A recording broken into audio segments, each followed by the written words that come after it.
उत्तराखंड की चार धाम यात्रा केवल एक तीर्थ यात्रा नहीं है, बल्कि यह आत्मा को परमात्मा से जोड़ने और हिमालय की गोद में शांति खोजने का एक मार्ग है। देवभूमि के नाम से प्रसिद्ध उत्तराखंड में स्थित ये चार पवित्र स्थल यमुनोत्री, गंगोत्री, केदारनाथ और बद्रीनाथ हैं, जो हिंदू धर्म में मोक्ष का द्वार माने जाते हैं। धार्मिक मान्यताओं के अनुसार जीवन में एक बार चार धाम की यात्रा करने से व्यक्ति के सभी पाप धुल जाते हैं और उसे जन्म मरण के बंधन से मोक्ष प्राप्त होता है। यमुनोत्री यमुना नदी का उद्गम स्थल यहाँ की पूजा शक्ति का प्रतीक है। गंगोत्री गंगा मैया का उद्गम, यहाँ से स्नान से मन और शरीर की शुद्धि होती है। केदारनाथ भगवान शिव के 12 ज्योतिर्लिंगों में से एक, यहाँ के दर्शन से शिव कृपा प्राप्त होती है। और बद्रीनाथ विष्णु भगवान का निवास है, इसे वैकुंठ का रूप भी माना जाता है। परंपरागत रूप से यह यात्रा पश्चिम से पूर्व की ओर की जाती है। सबसे पहले यमुनोत्री, फिर गंगोत्री, फिर केदारनाथ और अंत में बद्रीनाथ की यात्रा की जाती है। यहाँ पहुँचने के लिए जो मार्ग है वो इस तरह है। ऋषिकेश से देहरादून से बरकोट पहुँचे, वहाँ से जानकी चट्टी तक वाहन जाते हैं। यमुनोत्री जाने के लिए जानकी चट्टी से यमुनोत्री मंदिर तक 6 किलोमीटर की पैदल चढ़ाई है। आप पैदल, घोड़ा, खच्चर या पालकी का उपयोग कर सकते हैं। और गंगोत्री जाने के लिए उत्तरकाशी से गंगोत्री सीधे सड़क मार्ग से जुड़ा है। यहाँ पैदल चलने की आवश्यकता नहीं होती। यह ऋषिकेश से लगभग 270 किलोमीटर दूर है। केदारनाथ जाने के लिए ऋषिकेश से गुप्तकाशी या फाटा होते हुए सोनप्रयाग या गौरीकुंड पहुँचे। गौरीकुंड मंदिर से 16-18 किलोमीटर की कठिन चढ़ाई वाला रास्ता भी है। और जो वृद्ध और बीमार लोग हैं उनके लिए हेलीकॉप्टर, जो कि फाटा, गुप्तकाशी, सिरसी से घोड़ा, खच्चर, पिट्ठू या पालकी की सुविधा भी उपलब्ध है। बद्रीनाथ यह स्थान सड़क मार्ग से बहुत अच्छी तरह जुड़ा है। जोशीमठ होते हुए सीधे बद्रीनाथ मंदिर तक बस या टैक्सी जा सकती है और यह ऋषिकेश से लगभग 300 किलोमीटर दूर है। हाँ, वहाँ जाने के पहले कुछ आवश्यक सामान अपने साथ ज़रूर लेते जाना है, जो इस प्रकार हैं: थर्मल इनर, भारी जैकेट, ऊनी टोपी, दस्ताने, स्वेटर और रेन कोट, अच्छी ग्रिप वाले वाटरप्रूफिंग ट्रैकिंग के जूते हो तो अच्छा, बुखार, सिरदर्द, बैंडेड, ORS और ऊंचाई पर होने वाली बीमारी की दवा और अपनी नियमित दवाइयाँ। लिप बाम, मॉइस्चराइज़र, तौलिया, साबुन और सैनिटाइज़र रखना न भूलें। साथ में एक पावर बैंक और टॉर्च भी रख लें। आधार कार्ड यात्रा पंजीकरण के लिए बहुत ज़रूरी है, इसकी एक फ़ोटोकॉपी और ओरिजिनल आधार कार्ड भी रखें। यात्रा के दौरान आपको सात्विक भोजन आसानी से मिल जाता है। इसमें आलू के गुटके, मंडुई की रोटी और झिंगुर की खीर है। ढाबों पर दाल चावल, पराठे, मैगी और चाय हर जगह उपलब्ध है।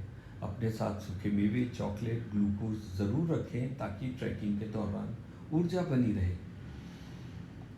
कुछ सुझाव ज़रूर दिए जाते हैं इस यात्रा में जाने से पहले कि उत्तराखंड सरकार की आधिकारिक वेबसाइट यात्रा रजिस्ट्रेशन पर रजिस्ट्रेशन करना अनिवार्य है। यात्रा शुरू करने से पहले मेडिकल चेकअप कराएं, क्योंकि केदारनाथ जैसे स्थानों पर ऑक्सीजन कम होती है। पहाड़ों पर ATM कम होते हैं और नेटवर्क की समस्या हो सकती है, इसलिए पर्याप्त कैश साथ में रखें। और यात्रा के लिए सबसे अच्छा समय मई, जून और सितंबर, अक्टूबर है, क्योंकि जुलाई अगस्त में बारिश रहती है और भूस्खलन का खतरा भी रहता है। चलिए यात्रा शुरू करने के लिए सबसे पहले यात्रा शुरू यमुनोत्री धाम से करते हैं। यहाँ ऋषिकेश से बारकोट 170 किलोमीटर की दूरी पर है, वहाँ पहुँचना पड़ता है। सुबह जल्दी निकले, रास्ते में कैंपटी फॉल मसूरी में देखते हुए बारकोट पहुँचे, वहाँ पर रात्रि विश्राम करें। सुबह बारकोट से जानकी चट्टी, यमुनोत्री और फिर बारकोट वापस आना रहता है। जानकी चट्टी से 6 किलोमीटर का ट्रैक शुरू करें। यमुनोत्री में पूजा के पास वापस बारकोट लौट आए और बारकोट से उत्तरकाशी पहुंचकर प्रसिद्ध काशी मंदिर के दर्शन करें। उत्तरकाशी से आपको गंगोत्री धाम की यात्रा करनी है। यह रास्ता बहुत खूबसूरत है। आप गंगोत्री मंदिर में दर्शन और स्नान के बाद वापस उत्तरकाशी में रात्रि विश्राम कर सकते हैं। सुबह उत्तरकाशी से गुप्त काशी के लिए निकलना पड़ेगा। यह एक लंबा सफ़र है, 220 किलोमीटर का है। रास्ते में टेहरी डैम का नज़ारा देखते हुए गुप्त काशी पहुँचे और वहाँ विश्राम करें। गुप्त काशी से सोनप्रयाग, गौरीकुंड और केदारनाथ पहुँचा जाता है। गौरीकुंड से केदारनाथ के लिए 18 किलोमीटर का ट्रैक शुरू करें। शाम को केदारनाथ धाम पहुँचे और शाम की आरती में शामिल हों। सुबह बाबा केदार के अभिषेक करें और वापस नीचे उतरकर सोनप्रयाग या गुप्त काशी में रुकें। गुप्त काशी से चुपता होते हुए बद्रीनाथ की ओर निकलना अच्छा रहता है। रास्ते में चोपता, जिसे भारत का मिनी स्विट्जरलैंड कहते हैं, की खूबसूरती का आनंद लेते हुए जोशीमठ या पीपल कोटी में रुके। इसके बाद बद्रीनाथ पहुंचे, तप्त कुंड में स्नान करें और भगवान बद्री विशाल के दर्शन करें। शाम को माणा गांव का आखिरी, जो भारत का आखिरी गांव है, उसको भी देखें। गुप्त काशी से बद्रीनाथ के लिए बीच में आपको जोशीमठ से निकलना पड़ता है। जोशीमठ में पहुंच के बद्रीनाथ धाम के दर्शन करें और वहां से वापस आते समय फिर रुद्रप्रयाग, जो कि 160 किलोमीटर दूर है, वहां पहुंचना है।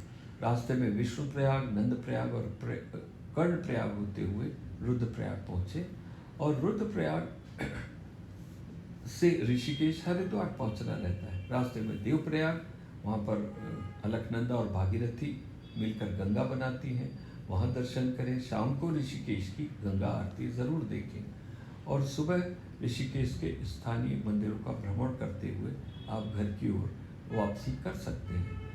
ट्रांसपोर्ट के लिए गढ़वाल मंडल विकास निगम की सबसे किफ़ायती बसों की सेवा दी जाती है।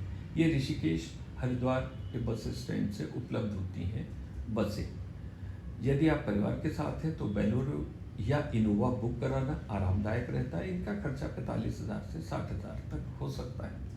और यदि आप सामर्थ्य हैं तो आप केदारनाथ पैदल नहीं जाना चाहते तो फाटा या गुप्त काशी से हेलीकॉप्टर बुकिंग पहले से करा सकते हैं।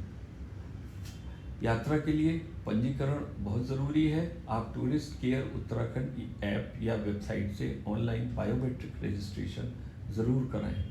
पहाड़ों पर शाम 7 से 8 बजे के बाद गाड़ी चलाना मना है, इसलिए अपना सफ़र सुबह 5-6 बजे शुरू करें। पहाड़ों पर जियो और एयरटेल का नेटवर्क अच्छा चलता है, इसलिए आप BSNL के साथ इन्हीं भी ले जा सकते हैं। उम्मीद करता हूँ आपको ये जानकारी अच्छी लगी होगी। धन्यवाद।